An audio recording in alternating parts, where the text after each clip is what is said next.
कभी आपने सोचा है कि एक माँ का एक लफ्ज़, एक नसीहत, एक आखिरी अल्फाज किसी की पूरी जिंदगी का रास्ता बदल सकते हैं। ये कहानी है एक गरीब बच्चे की जिसे उसकी माँ ने कुछ नहीं दिया, ना जेवर, ना जमीन, ना दौलत, बस एक बात दी, हक मत खाना। और उस एक जुमले ने उसे वहां पहुंचा दिया जहां बड़े बड़े बादशाह भी नहीं पहुंच सके। मगर ये रास्ता फूलों से नहीं, कांटों से भरा था। तो चलिए एक सफर पर निकलते हैं बच्चे के साथ जो सच्चाई के रास्ते पर चला जब दुनिया ने उसे झूठ की चादर ओढ़ाने की कोशिश की। रात गहराती जा रही थी, मगर उस छोटे से मिट्टी के घर की दीवारों में अजीब सी रोशनी भर रही थी, जैसे कोई रूह वहां से आखिरी बार गुजर रही हो।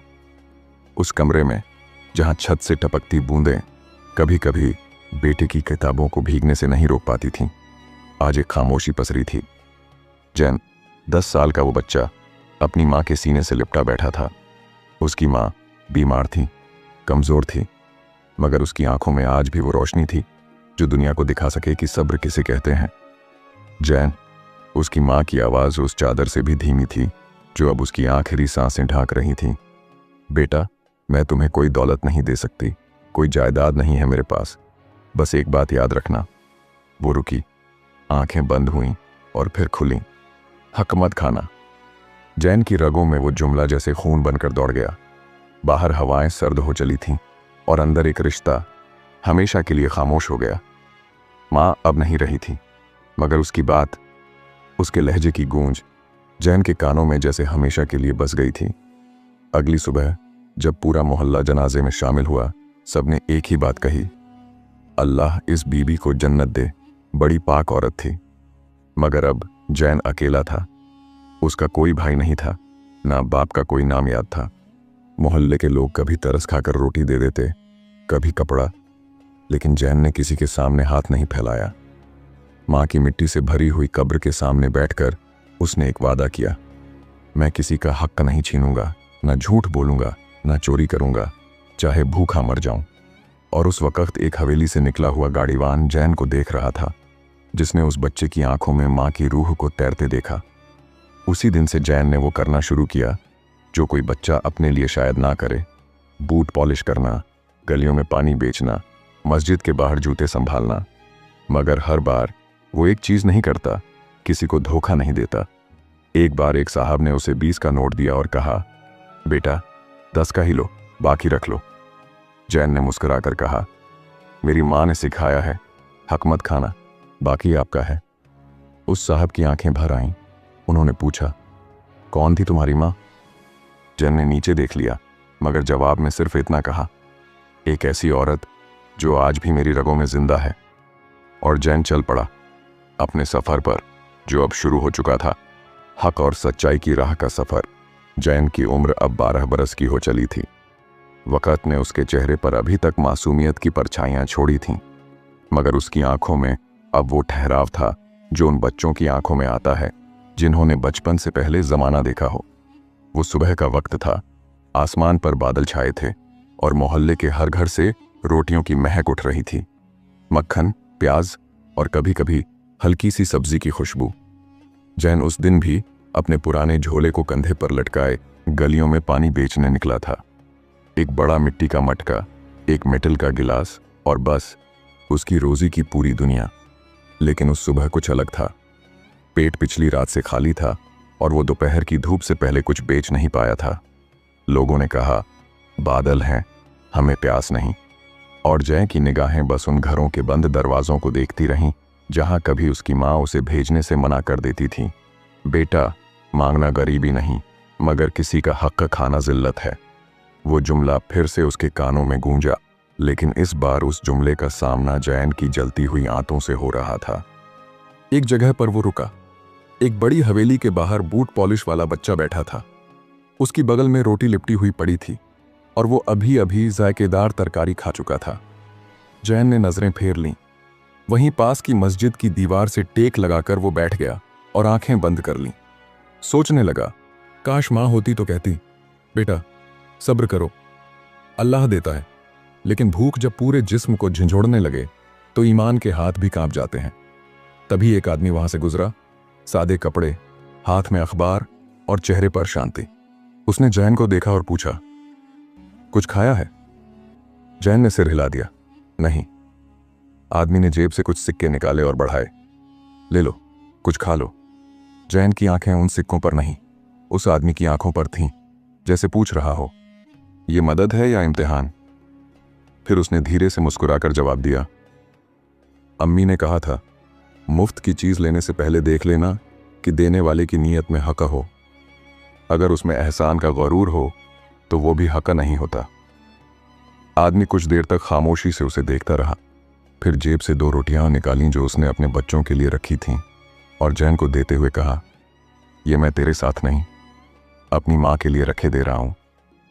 जैन ने झिझकते हुए रोटियां लीं, मगर उसके होंठों पर एक दुआ निकली, अल्लाह आपको वो सब दे जो आपने अपने बच्चों से भी पहले मुझे दे दिया। आदमी चला गया, मगर जैन की रूह में माँ की परछाई और गहरी हो गई। उसने पहली बार महसूस किया कि हक कभी सिर्फ पैसा नहीं होता, बल्कि नीयत होती है, इरादा होता है, और वो तब तक पाक रहता है जब तक उसमें खुदगर्जी की बू ना हो। दोपहर गुजर गई। जैन ने मटका उठाया और फिर से गलियों की तरफ बढ़ा। अब उसके कदमों में थकान कम थी, दिल में गर्मी थी, और पेट में वही रोटियां जो किसी माँ की नीयत से आई थीं। और उस दिन जब सूरज डूबा तो जैन ने आसमान की तरफ देखा। बादल अब भी थे, मगर उसकी रूह में कोई उजाला भर चुका था। उसे नहीं पता था कि अगला दिन उसे एक ऐसे इंसान से मिलवाने वाला है जो जिंदगी भर दूसरों का हक खाता आया था, और जो अब जैन से अपना हक मांगने वाला था। अगली सुबह की पहली किरण जैन की आंखों पर नहीं, उसके इरादे पर पड़ी। रात में बहुत कुछ बदला नहीं था। मटके में फिर वही पानी, वही झोला, वही कपड़े जिनकी सिलवटें अब उम्र की तरह चुपचाप उसके कंधों पर थीं। मगर आज उसकी चाल में कोई फर्कन था, जैसे उसे अपनी भूख से ज्यादा किसी की नीयत को पहचानने की फिक्र हो। मस्जिद के बाहर बैठा था जब एक बुजुर्ग मौलवी ने उसे बुलाया। जैन, बेटा एक आदमी है, बड़ा अमीर है, मगर दिल से बहुत खाली। उसे एक मददगार चाहिए, कोई ऐसा जो ईमानदार हो। मैंने तेरा नाम दिया है। जैन ने सिर झुकाया और बस इतना कहा, अगर अल्लाह की मर्जी है तो मैं हाजिर हूं। दोपहर होते होते वो हवेली के दरवाजे पर खड़ा था। एक बहुत बड़ा लोहा का दरवाजा जिस पर सुनहरी नक्काशी थी, मगर उस पर पड़ी धूल बता रही थी कि जो चमकती चीजें होती हैं वो हमेशा साफ नहीं होती। दरवाजा खुला। एक नौकर निकला, सर से पैर तक झुका हुआ। साहब ऊपर हैं, चलिए। जैन सीढ़ियां चढ़ता गया, एक एक करके, जैसे हर सीढ़ी पर माँ की आवाज सुनाई दे रही हो। हक मत खाना। ऊपर कमरे में एक लंबा चौड़ा आदमी बैठा था, सफेद कुर्ता, मगर आंखों में कोई सुकून नहीं। चेहरे पर शिकन नहीं थी, मगर रूह पर न जाने कितने दाग थे। उसका नाम था हाशिम मियाँ, और मोहल्ले भर में मशहूर था। जिसका दिल नहीं, सिर्फ हिसाब होता है। उसने जैन को ऊपर नीचे देखा, फिर पूछा, ईमानदारी आती है तुम्हें? जैन ने जवाब नहीं दिया, बस माँ की दी हुई छोटी सी तस्बीह जेब से निकाली और सामने रख दी। हाशिम मियाँ मुस्कुराया, बोलने की जरूरत नहीं, काम कल से शुरू। काम छोटा नहीं था, पूरे घर का हिसाब किताब, नौकरों की देख रेख, दिन के खर्चे, और सबसे बड़ा काम, हाशिम मियाँ के दिए हुए पैसों को जरूरतमंदों तक पहुंचाना। हाँ, कागजों पर वो ज़कात लिखता था, मगर सच ये था कि वो सब अपने नाम की इज्जत बढ़ाने के लिए करता था, खुदा के लिए नहीं। जैन को पहले ही दिन एहसास हो गया, ये आदमी दूसरों का हक अपने एहसान के नाम पर खा चुका है। मगर उसने अपनी माँ की बात याद रखी, अगर किसी का हक बचा सको तो बचाना भी ईमान है। एक रोज जब जैन एक बुजुर्ग औरत को खाने का थैला देने गया, उसने देखा उसमें रखा चावल सड़ा हुआ है, आटा गिला है, और पैकेट पर तारीख 1 साल पुरानी है। जैन वापस लौट आया और हाशिम मियाँ के सामने जाकर खड़ा हो गया। साहब, क्या यही आपका हक अदा करना है? हाशिम मियाँ ने घूर कर देखा। तेरे जैसे बच्चे को बोलने की इजाजत किसने दी? जैन ने वहीं खड़े खड़े जवाब दिया, मेरी माँ ने। कमरे में सन्नाटा छा गया। हाशिम मियाँ ने गुस्से में जैन को निकाल देने का हुक्म दे दिया। मगर उसी रात जब वो अपनी खिड़की से बाहर देख रहा था, उसने देखा एक बच्चा भूख से कांपता हुआ वहीं गिला आटा खा रहा है, और उसकी माँ उसके लिए दुआ कर रही है, या रब, जिसे भेजा है उसका हिसाब तू ही ले। हाशिम मियाँ की नींद उड़ गई। उसे पहली बार अपनी दौलत के वजन से ज्यादा किसी की दुआओं का असर महसूस हुआ। मगर अभी वो जैन से माफी मांगने नहीं गया। वो बस चुपचाप बैठा रहा और इंतजार करता रहा उस लड़के का जो उसे उसकी रूह का आईना दिखा गया। अगले दिन जैन नहीं आया, मगर अब हवेली में जो सन्नाटा था वो सिर्फ दीवारों का नहीं था, वो हाशिम मियाँ के अंदर भी फैल चुका था। 3 दिन हो गए थे। हाशिम मियाँ की हवेली की सीढ़ियां अब जैन के कदमों की आहट को तरस गई थीं। उस घर में जहां रोज हुक्म चलते थे, अब बस खामोशी थी, और उस खामोशी में एक अजीब सी बेचैनी लिपटी हुई थी। हाशिम मियाँ, जो किसी के आगे कभी नहीं झुका, अब अपने ही दिल के सामने झुका बैठा था। 3 दिन से उसने कुछ खाया नहीं, बस वही सवाल उसके सामने बैठा था, क्या मैंने किसी का हक मारा? मगर जवाब देने वाला कोई नहीं था, ना वो बच्चा, ना उसकी माँ की तस्बीह, और ना ही उसका ईमान। उधर जैन अब एक चाय की दुकान पर बर्तन धो रहा था। गली की गंदगी से लिपटी उस दुकान में कोई इज्जत नहीं थी, मगर हर बर्तन पर जैन की नीयत की सफाई थी। उस दुकान का मालिक मुनव्वर काका एक सख्त मिजाज आदमी था, मगर गरीबी के दर्द को समझता था। बेटा, यहाँ पैसे कम मिलेंगे, इज्जत शायद और भी कम, लेकिन काम हलाल होगा। जैन ने सिर झुकाया, मुझे बस वही चाहिए। शाम का वक्त था जब अचानक भागती हुई नजरीन, वही लड़की जो मोहल्ले में बच्चों को कुरान पढ़ाती थी, दुकान पर आई। जैन, जल्दी चलो, हाशिम मियाँ बीमार हैं और तुम्हें पुकार रहे हैं। जैन ने झूठा कप धोते हुए हाथ रोका। दिल कुछ कह रहा था, मगर माँ की आवाज जैसे कानों में फिर से गूंज उठी, कभी किसी की जरूरत से मुंह मत मोड़ना बेटा, क्योंकि अल्लाह कभी हमारी जरूरतों से मुंह नहीं मोड़ता। वो दौड़ता हुआ हवेली पहुंचा। चारों तरफ डॉक्टर, नौकर और लोग इकट्ठा थे, मगर हाशिम मियाँ की नजरें दरवाजे की तरफ थीं, जैसे किसी का इंतजार हो, किसी की आवाज का, किसी की आंखों का जो उसे फिर से आईना दिखा सके। जैन जैसे ही कमरे में दाखिल हुआ, हाशिम मियाँ की आंखों में आंसू भर आए। उसने हाथ बढ़ाया, कमजोर, कांपता हुआ, मगर अब पहली बार नर्म। बेटा, मैं गलत था, वो फुसफुसाया। मैंने बहुतों का हक खाया और तुझे भी अपने गुरूर में ठुकरा दिया, मगर तू तो वही निकला जिसकी माँ ने तुझे सच्चा बनाया। जैन उसके पास बैठ गया, तस्बीह जेब से निकाली और उसके हाथ में रख दी। ये आपकी नहीं थी, ये मेरी माँ की थी, लेकिन शायद अब वो आपको माफ कर दे। हाशिम मियाँ की आंखों से आंसू बहने लगे और उसी वक्त उसने अपनी जिंदगी की सबसे बड़ी वसीयत लिखवाई। अपनी सारी दौलत का आधा हिस्सा मोहल्ले के अनाथ बच्चों और ज़रूरतमंदों के नाम, और बाकी आधा एक मदरसे के लिए जहां बच्चों को सच्चाई और सब्र सिखाया जाए। वो रात चली गई, हाशिम मियाँ भी, मगर जाते जाते वो जैन को एक चिट्ठी दे गया जिसमें लिखा था, जिस माँ ने तुझे सिर्फ एक बात दी, उसी ने मुझे जिंदगी की सबसे बड़ी दौलत सिखा दी। मगर कहानी यहीं ख़त्म नहीं हुई। जब जैन चिट्ठी लेकर बाहर आया तो लोगों ने तालियां नहीं बजाईं। उन्होंने सवाल किए, क्या वाकई एक बच्चा इतने बड़े आदमी को बदल सकता है?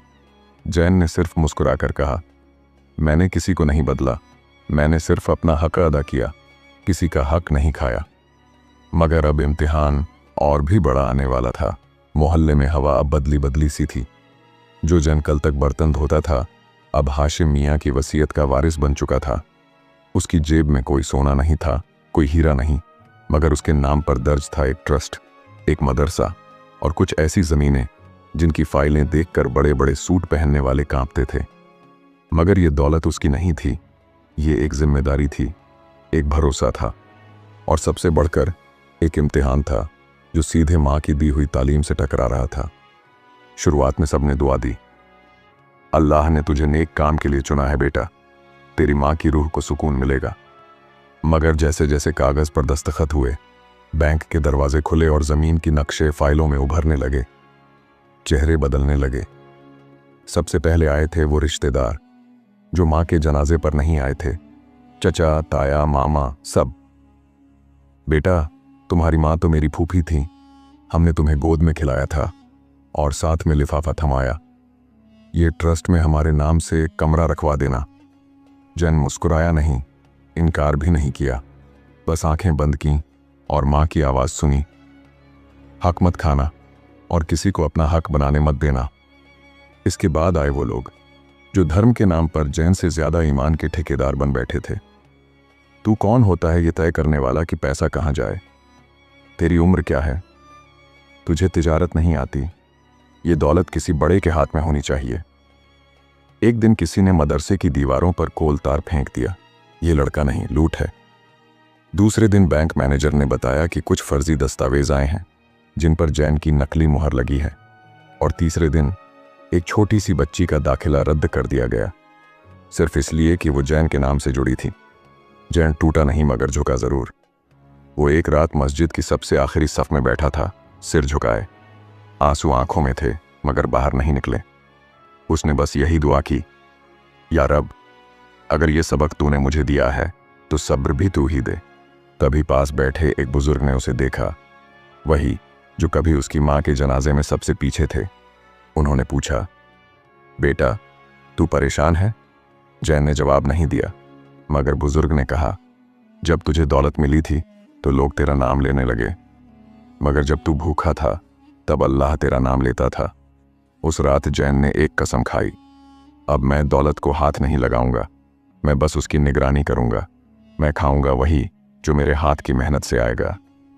अगली सुबह मोहल्ले में सबको बुलाया गया। जैन ने सबके सामने ऐलान किया, मैं ज़कात, सदका, वक्फ और खैरात का हर हिसाब किताब मोहल्ले के सामने रखूंगा, और अगर किसी को लगता है कि मैंने 1 रुपया भी अपने हक से ज़्यादा लिया है तो मैं अभी ट्रस्ट छोड़ दूंगा।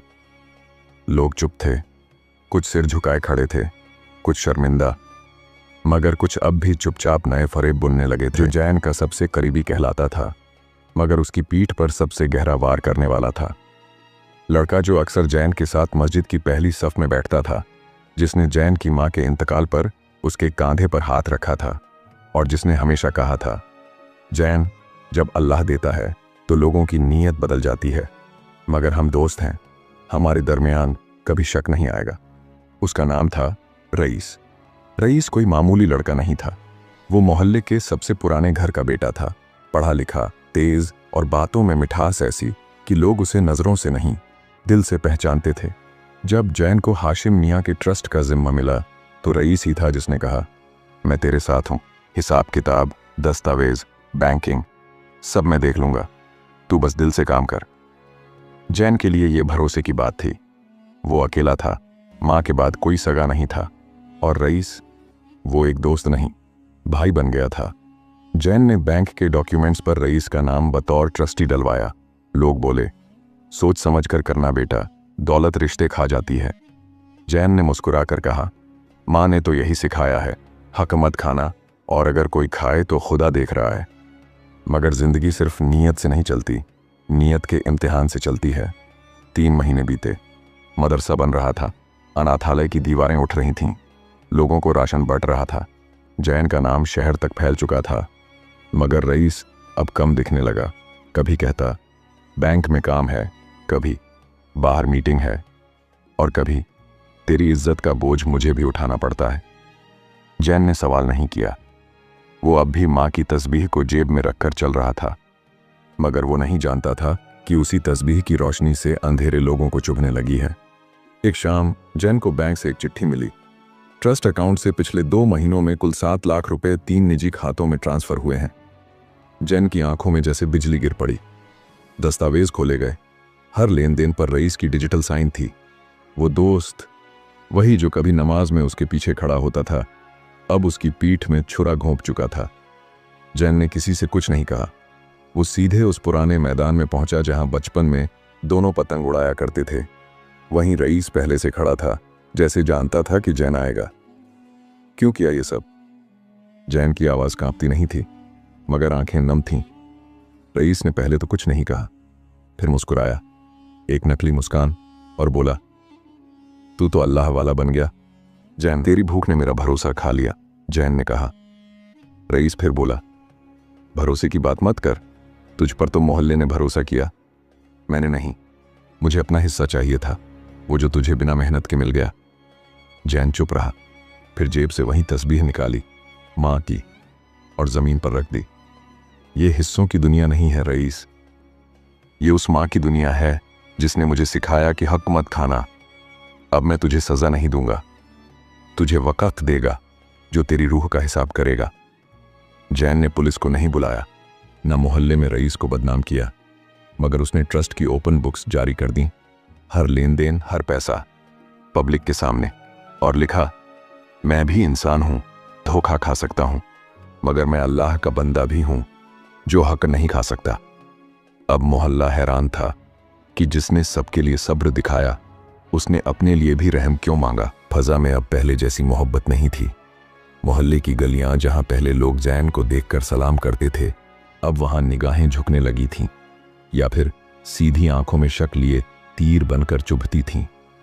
ट्रस्ट की दीवारों पर अब भी हक मत खाना लिखा था, मगर उन दीवारों के पीछे खड़े लोग अब खुद पूछने लगे थे, क्या जैन वाकई पाक है? सब कुछ उस एक खत से शुरू हुआ, एक बेनाम चिट्ठी जो मोहल्ले की मस्जिद की तख्ती पर चिपकी मिली। उस पर सिर्फ इतना लिखा था, जो खुद को ईमान का पहरेदार कहता है, वही अब ट्रस्ट का सबसे बड़ा गुनहगार है। सबूत मांगो तो बैंक स्टेटमेंट देखो। जैन ने रईस की मदद की, क्योंकि वो भी शामिल था। दोनों ने मिलकर खाया। अब एक को मुजरिम बता दिया। मस्जिद के बाहर जमा भीड़ में खुसर पुसर शुरू हो चुकी थी। कुछ बोले, ऐसे ही तो नहीं लिख दिया किसी ने। कुछ ने कहा, अब अगर जैन भी बेईमान निकला तो किस पर भरोसा करें। कुछ अब भी चुप थे। वो जानते थे कि जैन को गिराने के लिए सिर्फ इल्जाम काफी नहीं, वक्त की चाल भी चाहिए। जैन को जब ये खबर मिली तो वो पुराने मदरसे की लाइब्रेरी में बच्चों को किताबें बांट रहा था। उसके हाथ कांपे नहीं, मगर दिल में एक सन्नाटा उतर गया, जैसे किसी ने मां की दी हुई तस्बीह जमीन पर गिरा दी हो। उसी रात ट्रस्ट की इमरजेंसी मीटिंग बुलाई गई। रईस तो गायब था, मगर चिट्ठी अब नाम से ज्यादा असर रखती थी। हॉल में कुर्सियों की कतारें थीं, और उनके सामने बैठे लोग, वो लोग जो कभी जैन के साथ नमाज पढ़ते थे, रोजा खोलते थे, दुआएं मांगते थे, अब वही लोग उसके खिलाफ सबूत मांग रहे थे। क्या आपने रईस को पैसे ट्रांसफर किए? क्या आपके दस्तावेजों में हस्ताक्षर हैं? क्या आपके पास कोई रिकॉर्ड है कि आपने रईस के खिलाफ रिपोर्ट दर्ज करवाई? जैन ने हर सवाल का जवाब दिया, ठहराव से, सब्र से। हाँ, मैंने उसे ट्रस्टी बनाया क्योंकि मुझे उस पर भरोसा था। हाँ, मैंने दस्तखत किए क्योंकि मैंने कभी धोखा नहीं सोचा। रिपोर्ट नहीं की क्योंकि मुझे मां ने सिखाया, सजा से ज्यादा इंसानियत जरूरी है। मगर फिर एक और सवाल आया, अगर तुम पाक हो तो ट्रस्ट से हटने से क्यों डरते हो? वो सवाल किसी तेज चाकू से कम नहीं था। जैन चुप रहा, फिर तस्बीह जेब से निकाली, वही मां की पुरानी तस्बीह, और मेज पर रख दी। मैं ट्रस्ट से नहीं, अपनी नीयत से जुड़ा हूं। अगर मेरा वहां होना अब लोगों के ईमान को डगमगाता है तो मैं हट जाता हूं। मगर एक बात लिख लो, हक का मैंने आज तक खाया नहीं, और अल्लाह जानता है कि मैं झूठा नहीं। उस रात वो हवेली जो अब ट्रस्ट का दफ्तर बन चुकी थी, उसकी दीवारों ने एक ईमानदार की तन्हाई की गवाही दी। जैन फिर उसी चाय की दुकान पर लौट गया जहां उसने कभी बर्तन धोए थे, मगर इस बार वो सिर्फ एक नौकर नहीं था।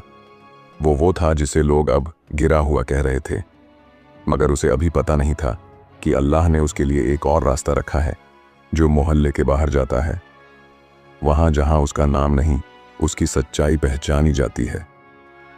वो शाम किसी और शाम जैसी नहीं थी। मोहल्ले के कोने में बैठा जैन अब वो जैन नहीं था जो एक रोज मां के जनाजे में अकेला खड़ा हुआ था। अब उसके चेहरे पर ना रोशनी थी, ना ही शिकस्त, बस एक सुकून था जो जमाने की जिल्लतों के बाद अल्लाह का इनाम बन जाता है। चाय की दुकान की उस टूटी बेंच पर बैठा वो अपनी मां की तस्बीह को बार बार घुमा रहा था, जैसे हर दाना उसकी किसी सब्र की कहानी कह रहा हो।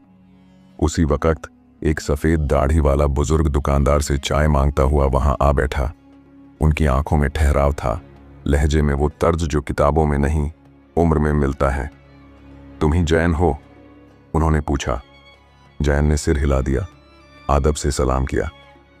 तुम्हारे बारे में बहुत सुना, बहुत लिखा भी गया, मगर अल्लाह ने जो लिखा वो सबसे ऊपर था। बुजुर्ग ने खुद को मौलाना इस्माइल बताया, लखनऊ के एक बड़े वक्फ संस्थान से जुड़े हुए थे। हमारे शहर में एक यतीम खाना है जो बरसों से बंद पड़ा है, और एक ट्रस्ट जो कागजों पर है मगर अमल में नहीं। हमें कोई चाहिए जो बेबाक हो मगर नम्र, जिसने हक न खाया हो बल्कि उसका दर्द झेला हो। जैन ने कोई जवाब नहीं दिया, बस मां की तस्बीह को देखकर धीमे से बोला, मैं सोचकर जवाब दूंगा मौलाना। मौलाना मुस्कुराए, तुम्हारे सोचने की नहीं, अब दुनिया को तुम्हें समझने की जरूरत है। जैन जब लखनऊ पहुंचा तो वो शोर से नहीं, सादगी से गया।